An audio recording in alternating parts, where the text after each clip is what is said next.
उत्तर प्रदेश में बांग्लादेशी हो या अन्य ऐसे लोगों के आधार कार्ड फर्जी बनाए जा रहे थे, जिसके बाद एटीएस ने तकरीबन 8 लोगों को गिरफ्तार किया है जो फर्जी आधार कार्ड बनाकर लोगों का दे रहे थे और वो कहीं ना कहीं बांग्लादेशी और रोहिंग्या थे। लेकिन इस पूरे मामले पर एक पीआईएल भी दाखिल की हुई थी कुछ समय पहले, और जिसमें ये साफ पूछा गया था एजेंसियों से कि आखिर ये बांग्लादेशी और रोहिंग्यों के आधार कार्ड कैसे बन रहे हैं, और इसके साथ साथ जवाब किया गया था सरकार से आखिर उस जो पीआईएल में क्या था। हमारे साथ मौजूद है देवेंद्र तिवारी जी, जो कि राष्ट्रीय उसके मंच के अध्यक्ष भी हैं और साथ साथ इस पीआईएल करने वाले वो मुख्य याचिकाकर्ता हैं जिन्होंने ये पीआईएल दाखिल की थी। आखिर क्या था इस पूरी पीआईएल में, जिसको लेकर माना जा रहा है कि यूडीआई आधार कार्ड और साथ साथ जो चुनाव आयोग सभी को एक नोटिस भी जारी हुआ था, जिसके बाद की ये कार्रवाई मानी जा रही है। हम इनसे पूछते हैं, देवेंद्र जी, क्या आपके पास डेटा था और किस तरीके से आपने इस पूरे मामले को उठाया था? आपने क्या पीआईएल में दाखिल किया था? मैंने कुछ पेपर कलेक्ट किए थे जो यहाँ पे नगर निगम में मारपीट हुई थी, बॉम्बे में कुछ घटनाएं हुई थी, जो बड़े बड़े सेलिब्रिटी थे उनके यहाँ जो मारपीट हुई थी, मुकदमा लिखा गया था। उस आधार पे मैंने बहुत सारे प्रदेशों में घूम घूम कर कलेक्शन किया था कि कैसे ये बांग्लादेशी और रोहिंग्याज रह रहे हैं।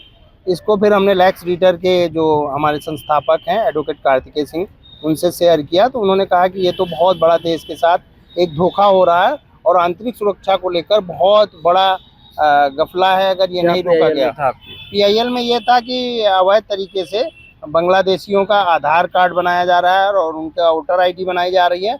उसको लेकर हमने दाखिल किया, जिसमें माननीय न्यायालय ने कड़ाई के साथ भारत सरकार, उत्तर प्रदेश सरकार एवं अन्य सभी सरकारों से और सभी जो एजेंसियां हैं, सीमा सुरक्षा बल हैं, जो अन्य एजेंसियां हैं जो सुरक्षा से संबंधित, उन सबसे सवाल जवाब मांगा था कि 4 सप्ताह के भीतर इन सब की बताएं कि क्यों ऐसा हो रहा है और अपना अपना शपथ पत्र दाखिल करें।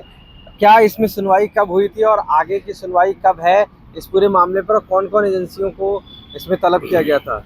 यूडीआई था, यूनियन ऑफ इंडिया था, उत्तर प्रदेश सरकार थी, प्रमुख सचिव, अन्य जितनी भी सेंट्रल सिक्योरिटी फोर्सेस थे उनको था, और खास करके यूडीआई और इनको कहा गया था कि आप लोग कैसे आधार कार्ड किसी का बना रहे हैं, कैसे। तो उसमें आज एक छोटा सा अपडेट हुआ है कि 8 लोगों को एटीएस ने अरेस्ट किया है।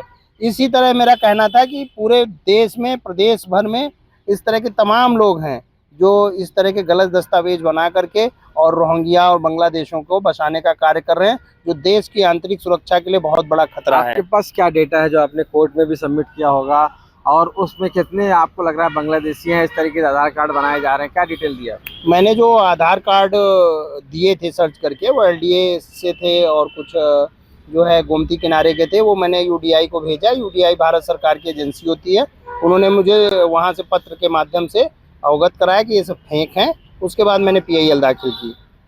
तो उसके बाद पीआईएल दाखिल की, उसमें कोर्ट ने ये निर्णय लिया कि 4 सप्ताह में सभी एजेंसियां बताएं कि ऐसे कैसे कार्ड बन रहे हैं जिनका ये बांग्लादेशी और रोहिंग्या इस्तेमाल करके भारत तमाम सारी योजनाओं का लाभ उठा रहे हैं, और भारत की सुरक्षा के लिए भी एक बड़ा सवाल है इस पर। तो क्या इसमें आज की जो कार्रवाई है, क्या वो उसी पार्ट का माने जाए जिस तरीके से एजेंसी को तलब किया था? अगर हाँ, बिल्कुल, माननीय उच्च न्यायालय का आदेश है और उसको उसी क्रम में कार्रवाई हो रही सब जगह।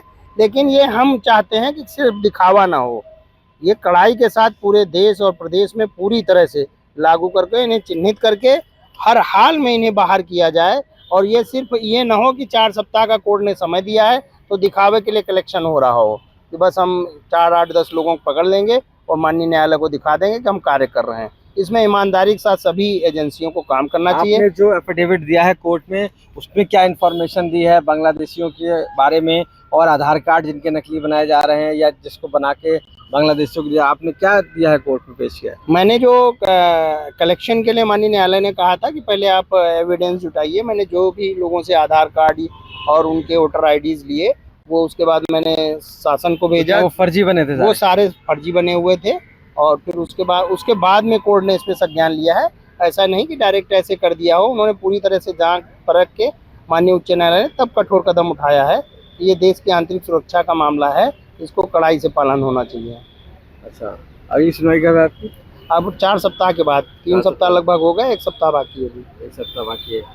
तो इस पूरे मामले पर अभी कितने लोग हैं इसमें उत्तर प्रदेश में बांग्लादेश के रहने वाले जो यहाँ तक रोहिंग्या या बसे हुए हैं, इसकी जानकारी क्या आपने शेयर की?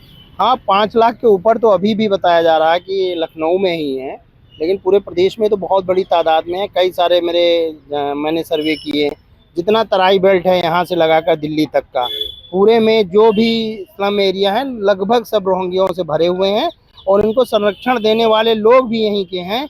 और मैं कह रहा हूँ कि अगर कड़ाई से इसका ठीक से जांच कराई जाएगी तो बहुत सारे लोग ऐसे निकलेंगे जो ऐसे लोगों को पनाह दे रहे हैं और देश में आंतरिक सुरक्षा को बड़ा घात लगाए बैठे हुए हैं। देवेंद्र तिवारी, साफ तौर से मानना है कि जो PIL दाखिल की गई है जिसमें ये कहा गया है कि फर्जी आधार कार्ड बनाया जाता है, वोटर कार्ड बनाया जाता है और उसके बाद रोहिंग्या या बांग्लादेशियों को यहाँ पर बसाया जा रहा है। उसी क्रम में आज कहीं ना कहीं ATS ने 8 लोगों को गिरफ्तार भी किया है और ये माना जा रहा है तकरीबन लाखों की तादाद में उत्तर प्रदेश में ऐसे लोग हैं जिनके बारे में अब जो कोर्ट में सुनवाई हो रही है उसमें भी आगे तलब किया गया है और एजेंसियों से जवाब मांगा गया है। तो ये तो साफ है कि ये कार्रवाई है, उसमें 8 लोग जरूर पकड़े गए हैं और इस पूरे मामले पर अब बांग्लादेशी और रोहिंग्याओं की खोजबीन शुरू हो चुकी है।